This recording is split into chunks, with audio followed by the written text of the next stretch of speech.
नमस्कार। स्वागत है आप सभी का लक्ष्य अध्ययन में और मैं हूं प्रीति रावत। तो आज मैं जो आपके लिए टॉपिक लेकर आई हूं वो बजट है। बजट 2021-22 के ऊपर हम आज की चर्चा करेंगे। आज का विश्लेषण रहेगा हमारा बजट के ऊपर। और बजट में क्योंकि आपने बहुत समय काफी टाइम बाद थोड़ा लेट ये वीडियो आ रहा है क्योंकि अवेलेबल नहीं थी, तो थोड़ा सा लेट हो गए हैं बजट के लिए। हालांकि आपने काफी वीडियोस देख ली होंगी बजट में, आपको बहुत सारे चैनल्स में बहुत सारी वीडियोस बजट के लिए आपने देखी होंगी। और बजट सेम ही है चाहे आप कोई भी वीडियो देखें, ऐसा नहीं है कि मैं कुछ आपको बहुत अलग बताऊंगी। लेकिन हाँ, मैं जो क्योंकि आपने वीडियोस बहुत सारी देख ली होंगी तो मेरा जो मेन फोकस रहेगा बजट के ऊपर वो मैं क्वेश्चंस आपके लिए लेकर आई हूँ। ठीक है, क्योंकि क्वेश्चन से आपको ये पता चल जाएगा कि किस टाइप के क्वेश्चन पूछे जाएंगे और किस टाइप के क्वेश्चन आने की संभावना है। ठीक है, बाकी ऐसा नहीं है कि मैं कुछ बहुत अलग पढ़ा दूंगी या बजट जो चीजें देखो, जितना खर्च जो आंकड़े होंगे वो भी हर बजट में जितने भी आपने यूट्यूब चैनल में देख लिया होगा सबके सेम ही होंगे। बस मेरा थोड़ा सा पढ़ाने का अलग तरीका इसलिए रहेगा कि मैंने इसमें क्वेश्चंस बनाए हैं।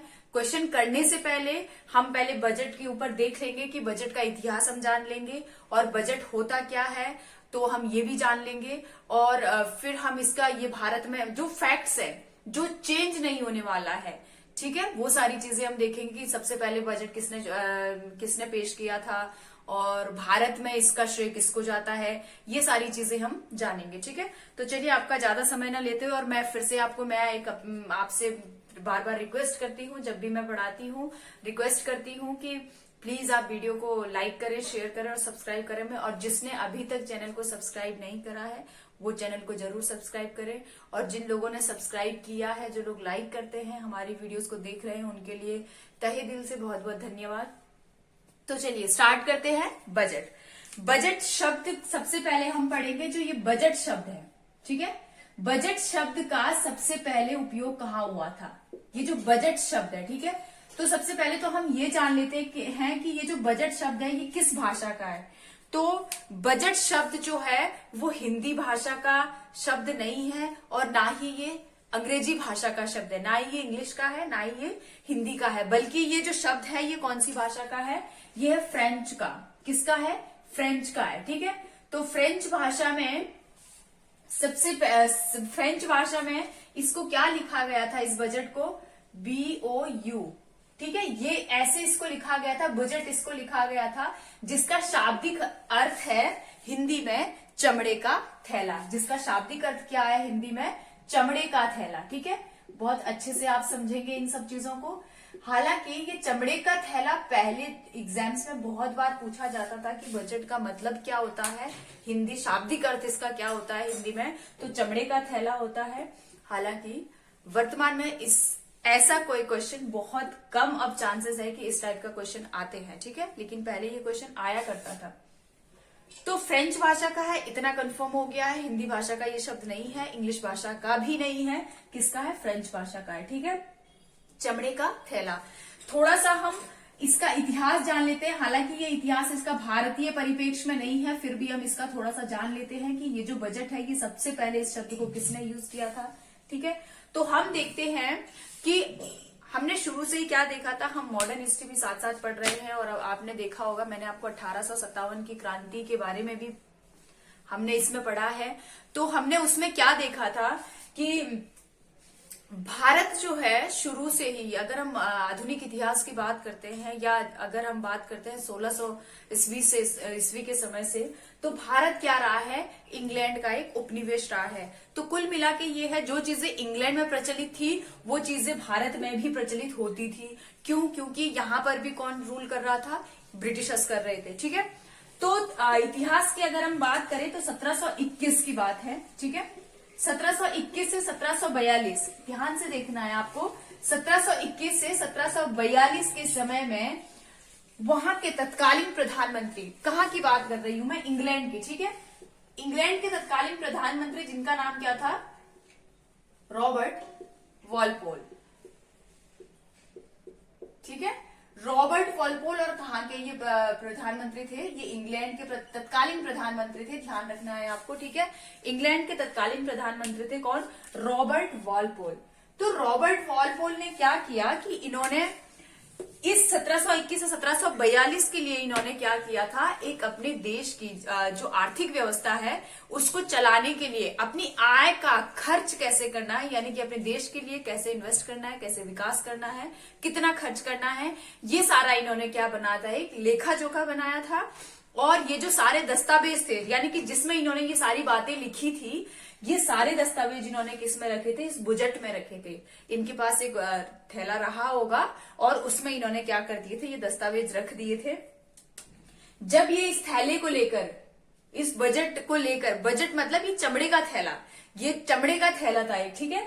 जब ये इस चमड़े के थैले को लेकर संसद में आते हैं, ठीक है, जब ये संसद में आते हैं इस चमड़े के थैले को लेकर, तो संसद में क्या हो जाता है, इनका मजाक उड़ाते हैं, एक ठाका चलता है और कहा जाता है कि बजट, जैसे ये बजट खोलते हैं, आप एक्चुअल में वो बजट ही था, बजट मतलब चमड़े का थैला। तो लोगों ने क्या मजाक उड़ाई, इनके जो संसद में लोग रहे होंगे, सदस्य रहे होंगे, उन्होंने इसको इनकी क्या मजाक उड़ाई कि बजट खुल गया है, ठीक है। क्या खुल गया है, बजट खुल गया, यानी कि चमड़े का थैला खुल गया है, जिसमें से क्या निकला, कुछ दस्तावेज निकले, जिसमें क्या थे, उन दस्तावेज में क्या था, आर्थिक यानी वित्तीय समावेश, उसमें जो कुछ दस्तावेज थे वित्तीय संबंधित, उसका जो इन्होंने आय का लेखा जोखा जो रखा था वो उसमें से निकला, ठीक है। तो तब से, क्योंकि ब्रिटिशर्स जो है हमेशा से, जो भारत है वो हमेशा से ब्रिटिशर्स, उस समय ब्रिटिशर्स के अधीन था, तो जो चीजें इंग्लैंड में प्रचलित थी वो भारत में भी स्वाभाविक रूप से प्रचलित हो जाती थी, ठीक है। तो ये क्या हो गया, बजट, तब से शब्द बोलना शुरू किया गया। हालांकि बजट का मतलब अब हम कैसे समझने लगे थे कि बजट कुछ आएगा, पैसा, बजट का मतलब अब हम पैसे से लगाने लग गए थे, ठीक है। बजट का मतलब अब हम कैसे समझने लग गए हैं कि ये एक लेखा जोखा है, जबकि ये लेखा जोखा नहीं था। लेखा जोखा तो उसके उस बजट के अंदर जो दस्तावेज थे उसमें लिखा हुआ था, ये तो सिर्फ ये चमड़े का थैला था, ठीक है। इतनी सी बात आपको समझनी है। तो ये कब, इसको किसने सबसे पहले, अगर हम बात करें कि किसने ये बजट पेश किया था, ये जो दस्तावेज थे ये किसने सबसे पहले पेश किए थे, तो रॉबर्ट वॉलपोल इंग्लैंड के प्रधानमंत्री थे, तत्कालीन की बात हो रही है 1721 से 42 के आसपास, ठीक है। और इन्होंने एक चमड़े के थैले में कुछ दस्तावेज रखे थे, जिसमें जिन दस्तावेजों में किससे संबंधित था, वित्तीय आय व्यय से संबंधित, उसमें उन्होंने रखा था, जो भी उनका देश का जो खर्च आय व्यय उनको जो करना था वो सारी चीजें इसमें रखी गई थी, ठीक है। तो ये था इतिहास। अगर हम बात करते हैं भारतीय परिप्रेक्ष्य में, ठीक है, बहुत ध्यान से सुनना है, क्योंकि ये चीजें आप एक बार पढ़ लोगे तो आपको बार बार पढ़ने की, देखिए बजट हर साल आएगा, ठीक है। ये जो वार्षिक वित्तीय विवरण होता है ये हर साल आएगा, लेकिन ये जो इतिहास है वो तो नहीं बदलेगा। यानी कि पहली बार अगर रॉबर्ट वॉलपोल के समय ये यूज हुआ है तो हुआ है, अब इसको कोई चेंज नहीं कर सकता है। तो ये चीजें आपको एक बार ही पढ़नी है। बाकी जो बजट है, पूरा जो वार्षिक वित्तीय विवरण आता है उसमें तो आपको हर साल ही अपडेट रहना पड़ेगा, लेकिन ये इतिहास आप एक बार पढ़ लेंगे तो बाकी बार बार आपको नहीं पढ़ना पड़ेगा, बस आपको थोड़ा सा रिवाइज करने की जरूरत होगी, ठीक है। चलिए अब हम बात करते हैं भारतीय परिप्रेक्ष्य में। ये तो क्या हो गया था, इंग्लैंड की बात हो गई थी, बजट शब्द कैसे निकला ये हमने देख लिया। अब हम भारतीय परिप्रेक्ष्य में बात करते हैं कि भारत में इसका क्या इतिहास रहा है, ठीक है। तो भारतीय परिप्रेक्ष्य में की जब हम बात करते हैं तो भारतीय परिप्रेक्ष्य में हम देखते हैं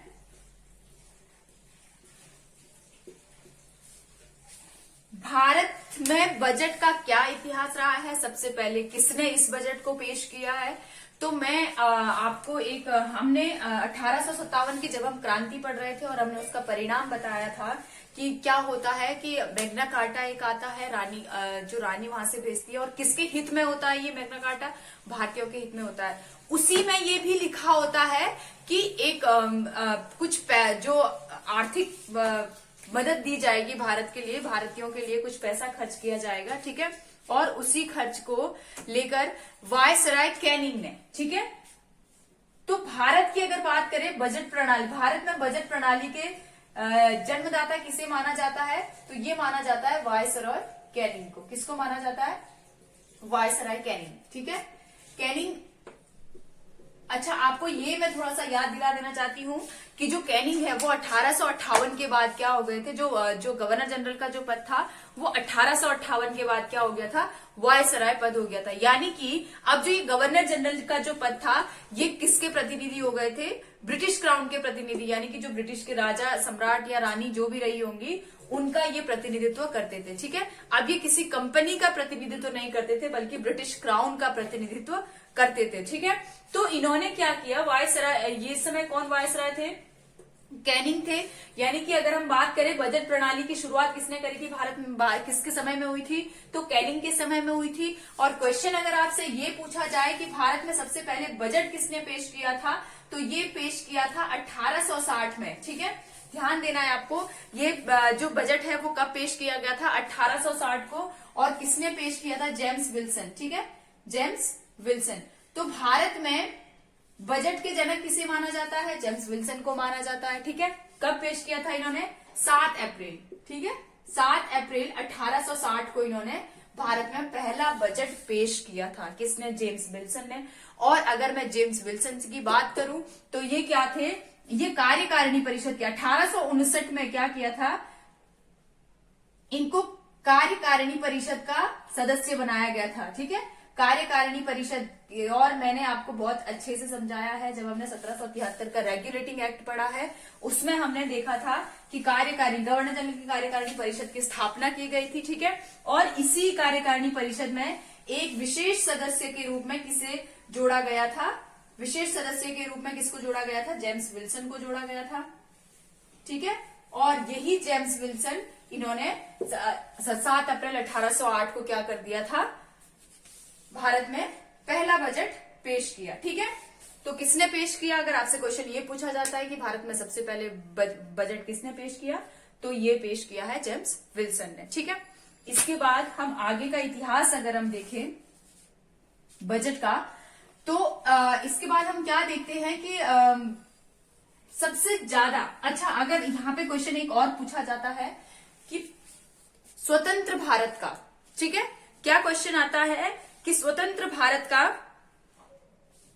पहला बजट किसने पेश किया था, क्या क्वेश्चन होता है, स्वतंत्र भारत का पहला बजट,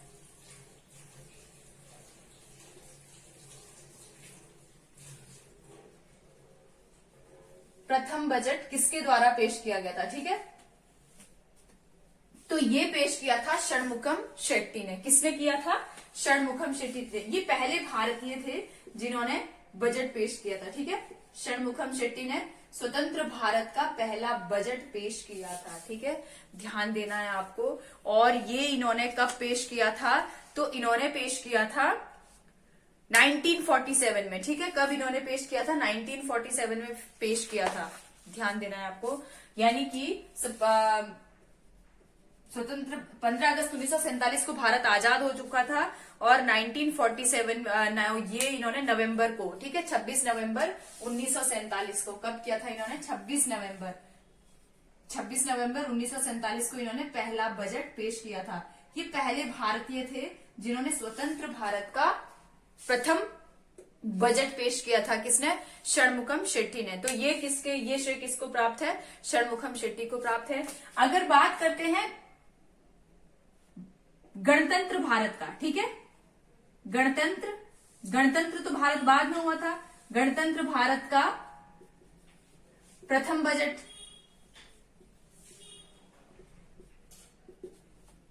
गणतंत्र भारत का प्रथम बजट पेश करने का श्रेय किसे जाता है, तो ये किसने किया था, जॉन मथाई ने। किसने किया था, जॉन मथाई ने पेश किया था गणतंत्र भारत का पहला बजट। ठीक है, और ये कब पेश किया गया था, तो ये पेश किया गया था फरवरी 1950 को। ठीक है, फरवरी 1950 को क्या किया गया था, स्वतंत्र भारत का पहला बजट, गणतंत्र भारत का पहला बजट पेश किया गया था। ठीक है, तो ध्यान देना है आपको, यहाँ पे स्वतंत्र भारत का प्रथम बजट किसने पेश किया, षणमुखम शेट्टी ने। और गणतंत्र भारत का पहला बजट किसने पेश किया, तो ये पेश किया जॉन मथाई ने। कब पेश किया था इन्होंने, फरवरी 1950 को। और अगर षणमुखम शेट्टी की बात करें तो 20 नवंबर 1947 को इन्होंने पेश किया था। ठीक है, अब हम बात करते हैं कि ये जो बजट शब्द है, ठीक है, ये भारतीय संविधान में किस आर्टिकल में इसको लिखा गया है। बजट जो शब्द है भारतीय संविधान में इसका प्रावधान कहां पर है। तो सबसे पहले तो मैं आपको ये बता देती हूं कि बजट जो शब्द है इसका भारतीय संविधान में कहीं कोई उल्लेख नहीं है। ठीक है, बजट शब्द का भारतीय संविधान में कहीं कोई भी उल्लेख नहीं है। सिर्फ आर्टिकल, अगर हम 112 की बात करते हैं, ठीक है, अगर आर्टिकल 112 की हम अगर बात करते हैं तो इसमें क्या कहा गया है, वार्षिक वित्तीय विवरण। ठीक है, क्या नाम बताया गया है इसका, वार्षिक वित्तीय विवरण। ठीक है, तो अगर आपसे क्वेश्चन ये पूछा जाए कि बजट का उल्लेख भारतीय संविधान के किस अनुच्छेद में है, तो किसी भी अनुच्छेद में बजट शब्द नहीं यूज किया गया है, क्योंकि बजट का मतलब कुछ वार्षिक वित्तीय विवरण नहीं था। बजट तो एक चमड़े का थैला था। ठीक है, तो आपको समझना है, इसको आपको ध्यान देना है, क्योंकि क्वेश्चन आपको यहीं से घुमा दिया जाएगा कि बजट शब्द का उल्लेख किस आर्टिकल में भारतीय संविधान के किस अनुच्छेद में है, और ऑप्शन में आपको सबसे पहले 112 लिखा हुआ होगा। और बहुत सारे बुद्धिजीवी बच्चे ऐसे होते हैं कि जो 112 पर ही टिक मार के आते हैं और ऑप्शन डी देखते ही नहीं है कि इनमें से कोई नहीं भी इसमें ऑप्शन है। ठीक है, तो ध्यान देना है 112 में क्या लिखा गया है, वार्षिक वित्तीय विवरण, और यही बजट है। एक्चुअल में जो वार्षिक वित्तीय विवरण है, बजट हम अब इसको कैसे जानने लग गए, क्योंकि सब लोग बजट बजट बजट शुरू से ही बोलने लग गए थे, तो अब आदत हो गई है बजट बोलने की, लेकिन एक्चुअल में ये क्या होता है, वार्षिक वित्तीय विवरण होता है। ठीक है, और ये कब इसका जो, और अगर हम बात करते हैं भारत के वित्तीय वर्ष की, ठीक है, भारत का वित्तीय वर्ष क्या होता है, वित्त वर्ष जिसे हम बोलते हैं, तो भारत का जो वित्त वर्ष होता है, ये ध्यान देना है आपको। यहां पर भी बहुत सारे बच्चे कंफ्यूज हो जाएंगे कि भारत का वित्त वर्ष, तो वित्त वर्ष जो होता है वो क्या होता है, 1 अप्रैल से 31 मार्च होता है। ठीक है, 1 अप्रैल से 31 मार्च क्या होता है, वित्तीय वर्ष होता है। ठीक है, अब यहां पे देखिए कंफ्यूजन होता है, क्योंकि मैं ये सोचती हूं कि जहां पहले कभी मुझे दिक्कत आई है, सेम दिक्कतें दूसरे इंसान को भी, दूसरे विद्यार्थी को भी ऐसे आ सकती है। ठीक है, तो मैं आपको यहाँ पे बहुत अच्छे से बता देना चाहती हूँ कि ये जो 1 अप्रैल और 31 मार्च है, इसको बहुत ध्यान से आपको समझना है। ये 31, आप ये ना सोचे कि ये मैंने उल्टा लिख दिया है। ठीक है, ये वित्त वर्ष ही है, यानी कि 1 अप्रैल, कौन से 1 अप्रैल की बात हो रही है, जो रनिंग ईयर है, जो ये चल रहा है। ठीक है, ये 1 अप्रैल किसकी बात हो रही है, ये 2021 की बात हो रही है। ठीक है, ये 1 अप्रैल जो है ये 2021 का है, और ये जो 31 मार्च है, ये 31 मार्च किसका हो जाएगा, 2022 का। यानी कि अप्रैल, मई, जून, जुलाई, अगस्त, सितंबर, अक्टूबर, नवंबर, दिसंबर, देन जनवरी, फरवरी एंड मार्च। इसीलिए कहा जाता है कि मार्च फाइनल चल रहा है। अभी हमारा जो 2020-21 का जो वित्त वर्ष है वो अभी खत्म नहीं हुआ है। कब खत्म होगा, वो 31 मार्च को खत्म होगा। ठीक है, वित्त वर्ष शुरू कब होता है, 1 अप्रैल से शुरू होता है, और खत्म कब होता है, 31 मार्च को खत्म होता है। यानी कि नेक्स्ट ईयर जो आएगा उसके 31 मार्च को क्या हो जाएगा, खत्म हो जाएगा। जैसे ही खत्म होता है 1 अप्रैल से फिर से वित्त वर्ष शुरू हो जाता है। ठीक है, तो ये आपको ध्यान देना है। अब यहाँ पे क्या, एक चीज हमें, एक फैक्ट मैंने यहाँ पे और लिखा है, हाँ एक चीज हम और देख लेंगे यहाँ पे, ये जो वार्षिक वित्तीय विवरण है आर्टिकल 112 में मैंने यहाँ पे लिखा है। ठीक है, ये केंद्र से संबंधित है। ठीक है, केंद्र का वार्षिक वित्तीय विवरण कौन से आर्टिकल में लिखा गया है, 112 में लिखा गया है। अब हमें थोड़ा सा ये समझना है कि जब केंद्र के लिए प्रावधान है तो राज्य के लिए भी होगा।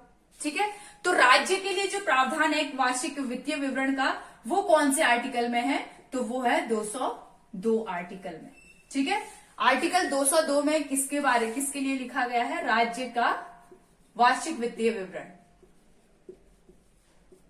ठीक है, और अगर मैं आपसे बात करूं कि राज्य वित्त मंत्री कौन है वर्तमान में, तो वो है अनुराग ठाकुर। ठीक है, और वित्त मंत्री कौन है, तो निर्मला सीतारमण है। अगर राज्य वित्त मंत्री की बात करें तो कौन है, अनुराग ठाकुर है। ठीक है, तो ये चीजें हमने समझ ली। इसके बाद हम क्या देखेंगे, स्वतंत्र, यहाँ पे एक फैक्ट मैंने लिखा है कि पहले हमारे देश में क्या होता था, जो बजट जब हम पेश करते थे, ठीक है, जब बजट पेश होता था भारत में, तो क्या था, फरवरी के अंतिम कार्य दिवस पर बजट पेश किया जाता था। समझ आई आपको बात? अंतिम कार्य दिवस यानी कि फरवरी का जो लास्ट वर्किंग डे होता था, ठीक है, फरवरी के लास्ट वर्किंग डे पर क्या किया जाता था, बजट को पेश किया जाता था, ठीक है, लास्ट वर्किंग डे पे। समझ में आई आपको बात? लेकिन बाद में क्या होता है, एकवर्त कमेटी के अनुसार, ठीक है, 1921 में कमेटी का गठन होता है, 1921 में एक कमेटी का गठन होता है जिसका नाम क्या होता है, एकवर्त कमेटी, ठीक है, जिसका नाम क्या होता है, एकवर्त कमेटी। और इस कमेटी के अनुसार क्या किया जाता है, इस कमेटी में कहा जाता है 1924 में ये कमेटी घोषणा करती है कि अब से जो बजट पेश होगा, ठीक है, अब से जो बजट पेश होगा वो कब होगा, 25 फरवरी को, ठीक है, कब से पेश होगा, 25 फरवरी को। और इसी समय में क्या कर दिया था, आम बजट को रेल बजट से अलग कर दिया था, ठीक है, इसी समय क्या कर दिया था, आम बजट को रेल बजट से अलग कर दिया था। यानी कि हम ऐसे लिख सकते हैं, रेल बजट को क्या कर दिया था, आम बजट से अलग कर दिया था। तो यानी कि 1924 में ये रूल निकाला गया था और 1925 से इसको अलग अलग पेश किया जाने लगा। तो होता क्या था, 25 फरवरी को रेल बजट पेश होता था और 4 दिन बाद या फिर 3 दिन बाद, अगर 29 का फरवरी होता था तो 29 तारीख को पेश होता था, और अगर 28 का होता था तो 28 को पेश होता था, ठीक है, बजट। तो ये बजट का थोड़ा सा इतिहास है। अब क्वेश्चन यहां से ये बनता है कि ये जो बजट है, अच्छा एक चीज यहां पे आपको और ध्यान देनी है, अभी हम सिर्फ इतिहास पढ़ रहे हैं बजट का और कहाँ इसको लिखा गया है, ठीक है, ये सारी चीजें हम पढ़ रहे हैं। तो हम अगर ये देखें कि ये जो बजट है, बजट जो है, इसमें अगर हम भारत की बात करते हैं, वर्तमान की अगर हम बात करें अब, तो वर्तमान में 2021-22 का हम बजट पढ़ रहे हैं, तो इसकी जो सबसे बड़ी विशेषता है वो क्या है, ठीक है, इसकी सबसे बड़ी जो विशेषता है वो है, ये पहला क्या है, पेपरलेस बजट है। क्या है, पेपरलेस बजट। यानी कि ये जो बजट पेश किया गया है, ये जो वार्षिक वित्तीय विवरण जो पेश किया गया है 2021-22 का, इसकी सबसे बड़ी विशेषता यही है कि ये भारत का पहला पेपरलेस बजट है। यानी कि इसमें किसी भी प्रकार का कोई पेपर यूज नहीं हुआ है। ये जो बजट है ये किसके द्वारा पेश किया गया है, टैबलेट के द्वारा, ठीक है, टैबलेट के द्वारा पेश किया गया है। और इससे एक और चीज क्या पता चलती है, डिजिटल भारत, ठीक है, डिजिटल इंडिया की जो मुहिम है वो भी इससे क्या होती है, इससे पता चलती है कि कितना कारगर साबित हुई है, ठीक है। तो पेपरलेस बजट ये बहुत बड़ी बात है भारत के लिए कि ये जो बजट पेश हुआ है ये पेपरलेस है, इसमें किसी भी प्रकार का कोई पेपर यूज नहीं हुआ है, ठीक है। दूसरी, अगर हम यहाँ पे दूसरी सबसे बड़ी विशेषता देखें, अच्छा एक चीज मैं यहाँ पे और आपको बता देती हूँ, फैक्ट मैं ऐसा स्टार बना के कर रही हूँ ताकि आपको ध्यान रहे। निर्मला सीतारमण जी के बारे में हम थोड़ा सा देख लेते हैं। निर्मला सीतारमण जो कि क्या है, वर्तमान में वित्त मंत्री है, ठीक है, इन्होंने ये बजट पेश किया है, वित्त मंत्री पेश करते हैं। तो निर्मला सीतारमण पहली पूर्णकालिक महिला वित्त मंत्री है, पहली पूर्णकालिक महिला वित्त मंत्री है। अब पूर्णकालिक, आप सोच रहे होंगे कि ये पूर्णकालिक क्या है, तो पूर्णकालिक का मतलब है जिनके पास स्वतंत्र रूप से क्या है, वित्त मंत्री का कार्यभार है, ठीक है। हालांकि अगर आपसे क्वेश्चन ये पूछा जाए कि कि भारत की प्रथम महिला जिन्होंने बजट पेश किया है, तो इससे पहले भी बजट पेश किया जा चुका है किसी महिला के द्वारा, और वो है श्रीमती इंदिरा गांधी, ठीक है, इनके द्वारा बजट पेश किया गया है। अच्छा, यहाँ से क्वेश्चन ये भी बनते हैं कि भारत के कितने प्रधानमंत्री रहे हैं जिन्होंने प्रधानमंत्री कार्यकाल में ही बजट पेश किया है, तो ऐसे 3 प्रधानमंत्री है, ठीक है। एक तो है जवाहरलाल नेहरू जी, ठीक है, दूसरी है इंदिरा गांधी जी हैं, और तीसरा जो नाम आता है यहाँ पे वो है राजीव गांधी जी।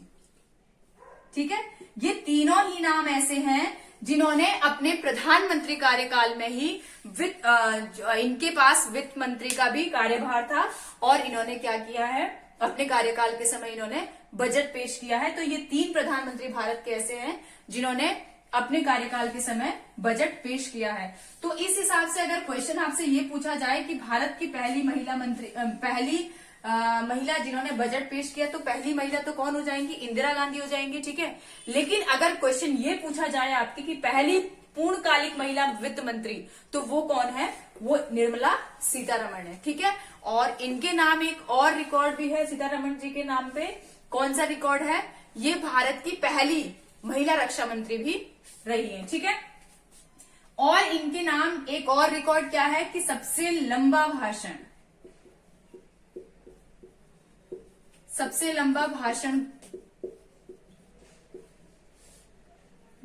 बजट सत्र पर। ठीक है, किसने दिया है, सीतारमण जी। हालांकि ये जो सबसे लंबा जो भाषण है, ये इस बार का बजट के ऊपर नहीं था, बल्कि कब का बजट था ये, तो ये जो बजट पेश किया था इन्होंने 2020-21 का बजट इन्होंने पेश किया था। इस समय इन्होंने भाषण जो इनका चला था वो 2 घंटे 40-45 मिनट का चला था, बहुत लंबा भाषण रहा इनका। ठीक है, तो ये रिकॉर्ड भी इन्हीं के नाम है। सबसे ज्यादा जो लंबा भाषण दिया है वो किसने दिया है, निर्मला सीतारमण जी ने दिया है। ठीक है, एक और चीज मैं आपको बता देना चाहती हूँ,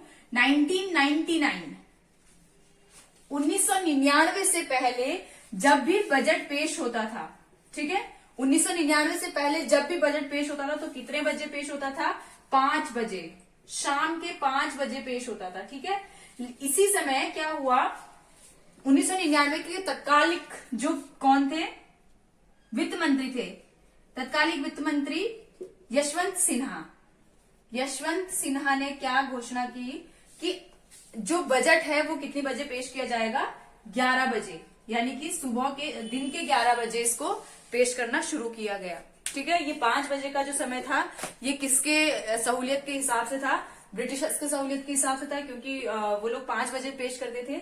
लेकिन फिर ये जो यशवंत सिन्हा जी हैं इन्होंने क्या किया, 11 बजे इसका समय किया। ठीक है, 1999 से ध्यान देना।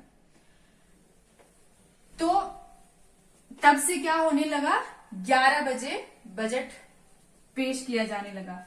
तो ये तो है जो कुछ फैक्ट्स थे हमारे बजट के ऊपर। ठीक है, यहां से क्वेश्चन बनते हैं, और ये चीजें क्योंकि नॉर्मल सी बातें हैं तो ये हमें पता भी होनी चाहिए बजट के बारे में कि इसको क्या कहा जाता है। अच्छा, मैं एक चीज आपको और इसमें बता देना चाहती हूँ, ये जो बजट है बहुत इंपॉर्टेंट चीज है, मैंने नोट भी किया है, और मैं आपको बता देना चाहती हूँ, ये जो बजट होता है, यहां तक आपको दिख रहा होगा 2020-21, ठीक है, ये जो बजट होता है इसमें हम कैसे इसमें हमें, क्योंकि यहाँ पे क्या लिखा होता है, वार्षिक वित्तीय विवरण, तो ये जो बजट हम पेश करते हैं ये सिर्फ 1 साल का विवरण नहीं होता है। ये जो वार्षिक वित्तीय विवरण है, ये इसमें होता क्या है, जो हमारी देश की जो आय है, ठीक है, हमारे देश की जो आय है उसको नेक्स्ट ईयर हमें कैसे कहाँ खर्च करना है, और कहाँ से हमें मिलेगा, मतलब कहाँ से हमारी आय बढ़ेगी, कहाँ पे हमें ज्यादा खर्च करना है, कहाँ पे हमें विकास करना है। तो ये सारी चीजें किसमें लिखी होती है, वार्षिक वित्तीय विवरण में लिखी होती है। और ये जो वार्षिक वित्तीय विवरण जो होता है 2021-2022 की बात हो रही है, ठीक है, ये सिर्फ 1 साल का नहीं होता है, यानी कि हम सिर्फ इसकी बात सिर्फ 2021 और 22 की नहीं कर रहे हैं, बल्कि इसमें 3 साल का लेखा जोखा होता है। ठीक है, कितने साल का लेखा जोखा होता है, 3 साल का होता है। मैं आपको यहाँ पे थोड़ा सा बता देती हूँ। ठीक है, वो क्या क्या है, 2019 से 2020, 2020 से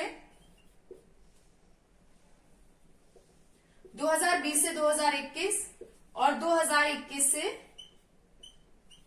2022। ठीक है, ये 3 वर्षों का इसमें क्या होता है, लेखा जोखा रहता है। कैसे होता है, जो ये हमारा 2019 और 2020 है, ये बीत चुका है, यानी कि विगत वर्ष, ठीक है, विगत वर्ष का वास्तविक प्राप्तियां इस 2019 और 2020 से हमें क्या क्या मिला है, क्या क्या हमने आय पाया है, वो भी इसमें होता है, ठीक है। यानी कि विगत वर्ष में यहाँ पे लिख दूं तो आपको समझ जाना है कि ये कौन से वर्ष की बात हो रही है, जो बीत चुका है, ठीक है।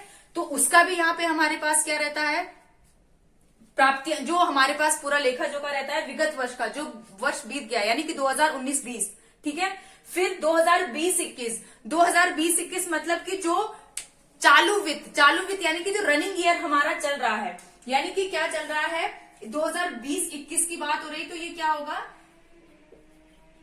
जो रनिंग में है, ठीक है, उसमें क्या हमारा जो ये रनिंग ईयर है उसके वर्ष का जो बजट अनुमान लगाया जाता है कि हमें कहाँ अधिक खर्च करना है और कहाँ से हमें मिलेगा, ये सारे अनुमान लगाए जाते हैं। तो ये किसके रहते हैं, 2020-21 के रहेंगे, ठीक है, जो रनिंग होगा। और 2021 जो आने वाला है, जो आने वाला टाइम है, यानी कि 2021-22 जो आने, 22 तो अब आने वाला है, 2020-21 रनिंग में चल रहा है हमारा, ठीक है, क्योंकि अभी 2020-21 का जो बजट है वो अभी खत्म, वित्त वर्ष अभी खत्म नहीं हुआ है। कब खत्म होगा, 31 मार्च को खत्म होगा, ठीक है। तो ये 31 मार्च तक का इसमें भी लेखा जोखा हमें देना है। फिर 2021-22 क्या है, प्रस्तावित बजट अनुमान हम लगा के चलते हैं, ठीक है, यानी कि हम सिर्फ इसमें अनुमान लगा के चलते हैं और जो भी हम बजट बनाते हैं तो इससे प्रस्तावित अनुमान हम उसको बोलते हैं, ठीक है। तो ये हमें वार्षिक वित्तीय विवरण कहने की बात होती है, लेकिन इसमें 3 साल का लेखा जोखा रहता है, ठीक है। तो चलिए, अब ये हमने सारा देख लिया है कि सबसे पहले भारत के पहले ऐसे व्यक्ति कौन है जिन्होंने बजट पेश किया था, तो वो थे षणमुखम शेट्टी, ठीक है। कब किया था इन्होंने 1947 में किया था। और अगर गणतंत्र भारत के प्रथम बजट किसने पेश किया था, तो वो किया था जॉन मथाई जी ने। और अगर आपसे क्वेश्चन ये पूछा जाए कि सबसे अधिक बार बजट किसने पेश किया है, तो वो क्या है, मोरारजी देसाई जी ने। लगभग नहीं, 10 बार उन्होंने पेश किया है और अभी तक का ये रिकॉर्ड उन्हीं के नाम है। हो सकता है आगे ये रिकॉर्ड कोई तोड़ दे, ठीक है।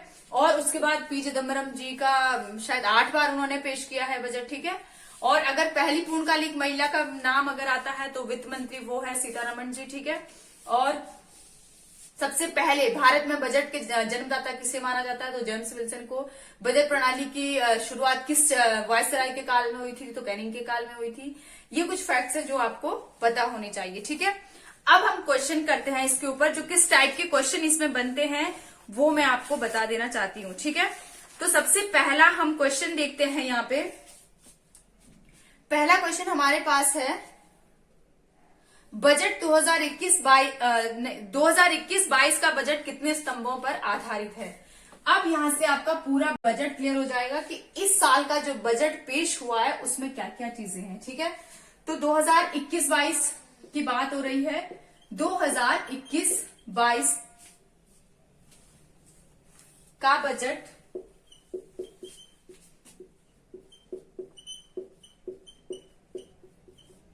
कितने स्तंभों पर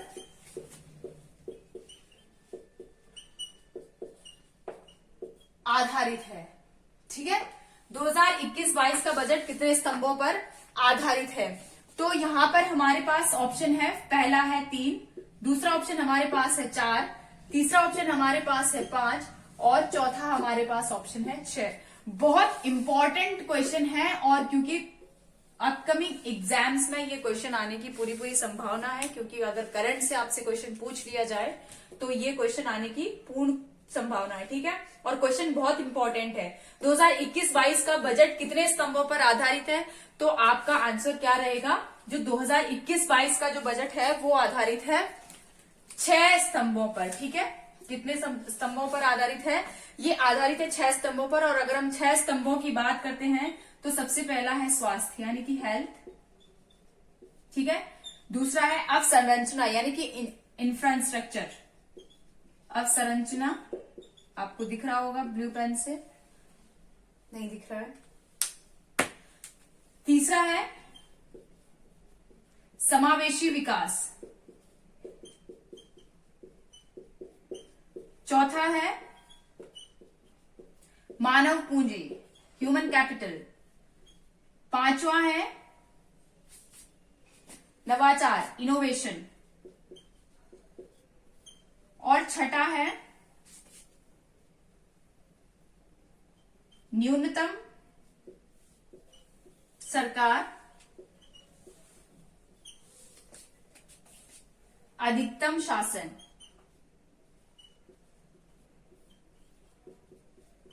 ठीक है, ये 6 स्तंभ हैं किसके, 2021-22 के बजट के। ठीक है, तो क्वेश्चन अगर आपसे ये पूछ लिया जाए कि 2021-22 का जो बजट है वो कितने स्तंभों पर आधारित है, तो ये आधारित है 6 स्तंभों पर। और वो 6 स्तंभ कौन कौन से हैं? स्वास्थ्य यानी कि वेलबींग के ऊपर, हेल्थ के ऊपर, अवसंरचना यानी कि इंफ्रास्ट्रक्चर, समावेशी विकास, मानव पूंजी, नवाचार, न्यूनतम सरकार, अधिकतम शासन यानी कि मिनिमम गवर्नमेंट और मैक्सिमम गवर्नेंस। ठीक है, तो ये 6 स्तंभ है हमारे पास। चलिए नेक्स्ट क्वेश्चन की तरफ बढ़ते हैं।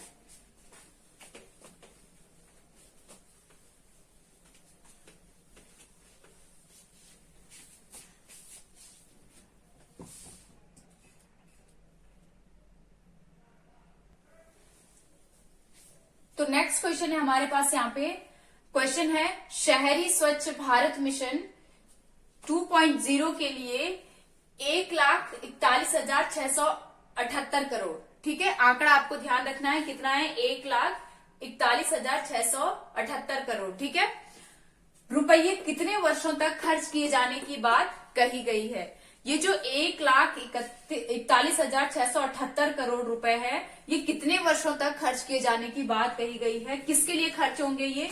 शहरी स्वच्छ भारत मिशन 2.0 के लिए। ठीक है, तो कितने वर्षों के लिए बात कही गई है कि कितने वर्षों में खर्च किए जाएंगे ये? तो ये किए जाएंगे 5 वर्षों के लिए। ठीक है, कितने वर्षों के लिए खर्च किए जाएंगे ये? 5 वर्षों के लिए खर्च किए जाएंगे। अगर हम यहाँ पे बात करते हैं, ये जो शहरी स्वच्छ भारत मिशन है, ये दूसरा अभियान चल रहा है। अगर हम पहले अभियान की बात करें, ठीक है, अगर हम पहले अभियान की बात करें तो पहला कब से कब तक शुरू हुआ था? 2 अक्टूबर।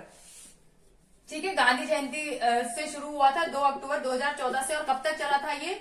2019 तक चला था। ठीक है, और अब ये दूसरा अभियान शुरू हो गया है जो कब से कब तक चलेगा? 2021 से 2026 तक। ठीक है, कब तक चलेगा? 2021 से 2026 तक ये अभियान चलेगा। कौन सा? शहरी स्वच्छ भारत मिशन 2.0। आपको ध्यान देना है इसमें कि इसमें जो आंकड़ा है 1,41,678 करोड़ का है। ठीक है, कितने पैसे खर्च होंगे? पैसे नहीं है, रुपये हैं। ठीक है, कितने रुपए खर्च होंगे? 1,41,678 करोड़ खर्च होंगे। और किसमें खर्च किए जा रहे हैं? ये शहरी स्वच्छ भारत मिशन में खर्च किए जा रहे हैं। ठीक है, तो चलिए नेक्स्ट क्वेश्चन देखते हैं। और ध्यान देना है आपको, पहला जो स्वच्छ भारत मिशन शुरू हुआ था वो कब शुरू हुआ था? 2 अक्टूबर 2014 से अक्टूबर 2019 तक था। और ये कब से कब शुरू हो रहा है? 2021 से 2026 तक। ठीक है, चलिए ये सारे जो भी मैं क्वेश्चन कराऊंगी ये पूरी तरीके से किसमें लिखे गए? ये बजट में इनको लिखा गया है, ये घोषणा की गई है बजट में। ठीक है, तो मैं बार बार आपको बजट नहीं बताऊंगी आप, क्योंकि बजट मैंने ऊपर हेडिंग पहले ही डाल दिया है। तो आपको ध्यान रखना है कि ये सारे क्वेश्चन किससे संबंधित है? बजट से ही संबंधित है, यानी कि इनको बजट में ही लिखा गया है। ठीक है, नेक्स्ट हमारे पास यहाँ पर जो क्वेश्चन है वो है, आपको दिख रहा होगा, मित्रा स्कीम के तहत कितने टेक्सटाइल पार्क स्थापित किए जाएंगे? क्वेश्चन क्या है? मित्रा स्कीम के तहत कितने टेक्सटाइल पार्क स्थापित किए जाएंगे? तो मित्रा स्कीम के तहत जो है वो कितने टेक्सटाइल पार्क स्थापित करने की घोषणा की गई है? तो ये जो पार्क स्थापित किए जाएंगे, ये स्थापित किए जाएंगे 7 पार्क। ठीक है, अगर हम मित्रा की बात करें तो मित्रा की फुल फॉर्म क्या होती है? Mega investment textile park. ठीक है, मेगा इन्वेस्टमेंट टेक्सटाइल पार्क के स्कीम के तहत कितने टेक्सटाइल पार्क स्थापित किए जाएंगे? तो ये किए जाएंगे 7 टेक्सटाइल पार्क। ठीक है, टेक्सटाइल से आप समझ रहे होंगे किससे संबंधित है? वस्त्र। ठीक है, वस्त्र उद्योग से संबंधित है। ठीक है, अब यहाँ पे हम अगर बात करते हैं, ये 7 टेक्सटाइल पार्क जो खोले जाएंगे, ठीक है, ये कितने सालों के अंदर अंदर खोले जाएंगे? तो इनके लिए अवधि निर्धारित की गई है 3 वर्षों के अंदर। ठीक है, 3 वर्षों के अंदर इन पार्क को क्या कर दिया जाएगा? पूरी तरीके से स्थापित कर दिया जाएगा। और ये पार्क किस मॉडल पर काम करेंगे, तो ये जो पार्क है, जो 7 पार्क है, वो किस पर काम कर रहे हैं, प्लग एंड प्ले। किस पर काम कर रहे हैं, प्लग एंड प्ले मॉडल पर काम कर रहे हैं। प्लग एंड प्ले का मतलब है लगाओ और चलाओ, ठीक है। तो ये क्या है, क्या क्वेश्चन क्या पूछा गया है, मित्रा स्कीम के तहत कितने टेक्सटाइल पार्क स्थापित किए जाएंगे। तो मित्रा स्कीम के तहत जो है वो कितने टेक्सटाइल पार्क होंगे, 7 टेक्सटाइल पार्क होंगे, जिनको 3 साल के अंदर अंदर स्थापित कर देना है। और किस मॉडल पर आधारित ये काम करेंगे, तो प्लग एंड प्ले पर आधारित, ये प्लग एंड प्ले पर आधारित है। और मित्रा की अगर हम फुल फॉर्म की बात करें तो क्या है, मेगा इन्वेस्टमेंट टेक्सटाइल पार्क, ठीक है। चलिए नेक्स्ट क्वेश्चन देखते हैं।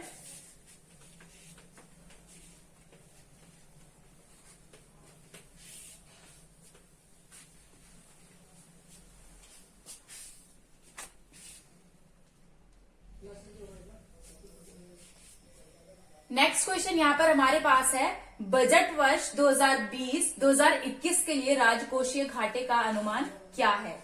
यहाँ पर मैं आपको एक चीज बहुत अच्छे से समझा देना चाहती हूँ। मैंने आपको इससे पहले क्या कहा था कि वार्षिक वित्तीय विवरण, देखिए बजट को आपको बहुत अच्छे से समझना है, ठीक है। और ऐसे समझना है कि नेक्स्ट टाइम आपको सिर्फ आंकड़े ही पढ़ने पड़ जाए, बाकी कुछ आपको पढ़ने की जरूरत ना पड़े, ठीक है। तो बजट पर, क्योंकि आंकड़े तो हर बार ही चेंज होंगे, हर साल ही चेंज होंगे, तो आंकड़े तो सेम नहीं हो सकते हैं, लेकिन जो चीजें जो हमें समझना है कि राजकोषीय घाटा क्या होता है, बजट में कितने सालों का उसमें विवरण दिया रहता है। तो हमें सिर्फ यही नहीं देखना है कि सिर्फ 1 साल का रहता है। वार्षिक वित्तीय विवरण उसमें जरूर लिखा होता है, लेकिन वो 3 सालों का हमें क्या देता है, लेखा जोखा देता है, ठीक है। यहाँ पर देखिए मैंने आपको बताया था कि 3 सालों का लेखा जोखा रहता है। अब अगर हम यहाँ पे बात करें कि हम कैसे, हमारा तो 2020-21 की बात हो रही है और हम बजट पढ़ रहे हैं कौन सा, 2021-22 का, ठीक है। तो राजकोषीय घाटा तो अब हम अनुमान तो लगा ही सकते हैं, क्योंकि मैंने आपको क्या कहा था कि हमारा जो वित्त वर्ष जो शुरू होता है वो कब से कब शुरू होता है, 1 अप्रैल से, ठीक है। 1 अप्रैल से शुरू होता है और खत्म कब होता है, 31 मार्च। यानी कि 2000 अभी भी हमारा 2020 और 2021 का जो वित्त वर्ष है वो चल रहा है, आज भी चल रहा है। और ये कब खत्म होगा, ये 31 मार्च को जाके खत्म होगा, ठीक है। तो इतना अनुमान, क्योंकि पूरा साल निकल चुका है, कुछ ही महीने रहे हैं, 1 फरवरी को बजट हमारा घोषणा हो चुकी है बजट की। तो इतने समय तक ये अनुमान लगा लिया जाता है कि जो 2020 और 21 का राजकोषीय घाटा है वो कितना होने वाला है, क्योंकि पूरा साल का तो अब लेखा जोखा ऑलमोस्ट आ ही चुका है। मार्च का फाइनल डे जो 31 मार्च है, उस दिन कंप्लीटली पता चल जाएगा कि कितना जो है फिजिकल डेफिसिट जिसे हम कहते हैं, राजकोषीय घाटा, वो कितना जाने वाला है। अभी जो अनुमान लगाया गया है, देखिए यहाँ पे इसीलिए अनुमान लगाया गया है, अनुमान इसीलिए लगाया जा रहा है क्योंकि अभी 31 मार्च आया नहीं है। हो सकता है ये परसेंट जो है यहाँ पे पॉइंट में जो आ रहा है ये भी बढ़ जाए या घट जाए कुछ यहाँ पे, इसीलिए यहाँ पे अनुमान लगाया गया है। तो कितना अनुमान लगाया गया है, तो ये है 9.5%, ठीक है। कितना जाने वाला है राजकोषीय घाटा, 9.5% जाने वाला है। और अगर हम बात करते हैं कि राजकोषीय घाटा होता क्या है, तो मैं आपको एक छोटा सा एग्जांपल देती हूं। माना एक पेन है, ठीक है, एक पेन है जिसकी कीमत कितनी है, 10 रुपए है, ठीक है। अब मुझे ये पेन चाहिए लेकिन मेरे पास 10 रुपए नहीं है। मैंने अपनी जेब देखी, मेरे पास सिर्फ 5 रुपए है, और जबकि पेन कितने रुपए का है, 10 रुपए का है, ठीक है। मेरे पास सिर्फ 5 रुपए है लेकिन पेन 10 रुपए का है, और जो दुकानदार है उसे 10 रुपए का ही बेचना है। वो किसी भी एंगल में 5 रुपए का तो नहीं देने वाला, उसे ना ही मेरे ऊपर दया आने वाली है और ना ही मैं कुछ उसे ऐसा बोलने वाली है कि वो मुझे दे दे 10 रुपए का पेन, वो मुझे 5 रुपए में दे दे। तो लेकिन मुझे ये पेन चाहिए, तो इस पेन को खरीदने के लिए 5 रुपए तो मेरे पास है, प्लस 5 रुपए मुझे किसी से क्या करने पड़ेंगे, उधार करने पड़ेंगे। और ये जो मैं 5 रुपए किसी से उधार ले रही हूं, यही क्या कहलाता है, यही होता है राजकोषीय घाटा, ठीक है। यानी कि हमारी आय से ज्यादा, जितनी हमारी पास आय होती है उससे ज्यादा जब हमारा खर्च होने लगता है तो वो क्या कहलाता है, राजकोषीय घाटा कहलाता है। बहुत सिंपल और साधारण भाषा में मैंने आपको ये बताया है। क्या होता है, जब हमारी आय कम होती है और आय से अधिक जब हमारा खर्च होने लगता है तो क्या हो जाता है, उसमें राजकोषीय घाटा हो जाता है। ठीक है, एक किसी मूवी का भी डायलॉग है, क्या आय पता नहीं कुछ डायलॉग है कि आय कितनी है, अठन्नी और खर्चा रुपया। ठीक है, तो ये परफेक्ट एग्जाम्पल किसका है, राजकोषीय घाटे का है। ठीक है, तो समझ में आ गया आपको कितना कितना जाने का अनुमान है, 9.5% जाने का अनुमान है। हो सकता है ये पॉइंट ऊपर नीचे भी होने के चांसेस है, क्योंकि अभी सिर्फ अनुमान लगाया जा सकता है। 31 मार्च अभी आया नहीं है। ठीक है, और इस 6.8% इसका भी देख लेते हैं कि ये कब का, इसका जो 6.8% जो है ये कब तक का अनुमान लगाया जा रहा है, ये 2021-22। ठीक है, क्या कहा गया है कि 2021-22 में हो सकता है कि राजकोषीय घाटा थोड़ा सा कम हो जाए और कहां तक पहुंच जाए, 6.8% तक पहुंच जाए।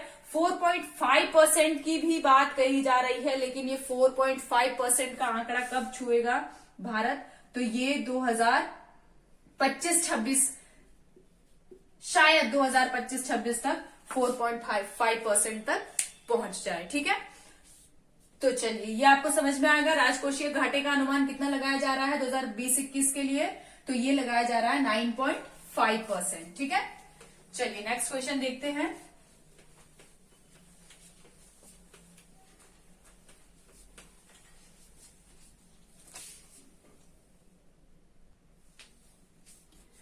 नेक्स्ट क्वेश्चन है यहाँ पर हमारे पास, स्वास्थ्य और कल्याण के क्षेत्र में बजट 2021-22 में कितने रुपए खर्च करने की घोषणा की गई है। ठीक है, मैं फिर से आपको बता रही हूँ, आंकड़े हैं, बजट हम पढ़ रहे हैं तो आंकड़े स्वाभाविक है, होना है। ठीक है, तो क्वेश्चन क्या है, स्वास्थ्य और कल्याण के क्षेत्र में बजट 2021-22 में कितने रुपए खर्च करने की घोषणा की गई है। किसमें, इससे पहले जो हम रुपये खर्च करने की बात कर रहे थे वो क्या था, वो था शहरी स्वच्छ, क्या था वो, इससे पहले जो हम बात कर रहे थे शहरी स्वच्छ भारत मिशन। ठीक है, शहरी स्वच्छ भारत मिशन था जिसमें रुपये खर्च करने की बात की जा रही थी, और अब यहाँ पे किस पे खर्च किए जा रहे हैं, स्वास्थ्य और कल्याण के क्षेत्र में खर्च करने की बात करी जा रही है। ठीक है, कितने रुपए खर्च करने की घोषणा की गई है, तो ऑप्शन यहाँ पर हमारे पास है 2,23,846 करोड़। ठीक है, दूसरा हमारे पास ऑप्शन है 35,000 करोड़, तीसरा हमारे पास यहाँ पर ऑप्शन है 1,41,678 करोड़, और चौथा हमारे पास ऑप्शन है 64,178 करोड़। ठीक है, देखिए करोड़ों में बातें हो रही है, आज तो ऐसे लग रहा है कि बिल्कुल आज ही अमीर हो जाएंगे। तो ये हमारे पास 4 ऑप्शन है, और यहां पर क्वेश्चन पूछा गया है स्वास्थ्य और कल्याण के क्षेत्र में। ठीक है, तो यहां पर आपको ये जो ऑप्शन दिख रहा है ये तो आपको क्लियर हो ही गया होगा कि हमने इससे पहले, थोड़ी देर पहले हमने इस ऑप्शन के बारे में पढ़ा था। ये किसके लिए, ये जो 1,41,678 करोड़ खर्च करने की बात कही गई थी, ये है शहरी स्वच्छ भारत मिशन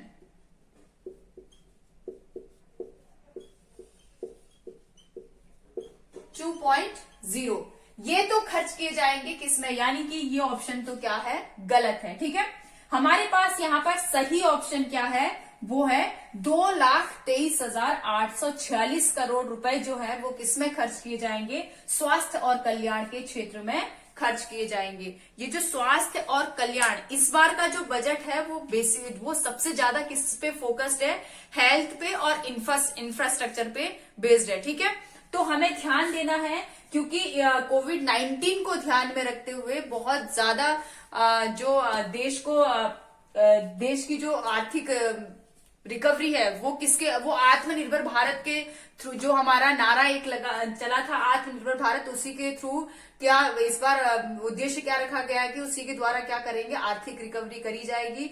जो कोविड-19 की वजह से क्या हो गया था, बहुत ज्यादा हमारा जो इकोनॉमिक रेट है वो घट गया है। ठीक है, तो जो स्वास्थ्य के लिए यहाँ पे सबसे ज्यादा पैसे खर्च किए जा रहे हैं, सब आप यहाँ पे देख सकते हैं कितना यहाँ पे खर्च रखा गया है, 2,23,846 करोड़ रुपए जो है वो किसके लिए खर्च किए जाएंगे, स्वास्थ्य और कल्याण क्षेत्र में खर्च किए जाएंगे। ठीक है, यहाँ पर आपको दूसरा आंकड़ा दिख रहा है 35,000 करोड़। ये 35,000 करोड़ जो है ये किसके लिए खर्च किए जाएंगे, ये किए जाएंगे कोविड-19 की वैक्सीन के लिए। किसके लिए खर्च होंगे, कोविड-19 वैक्सीन के लिए खर्च किए जाएंगे।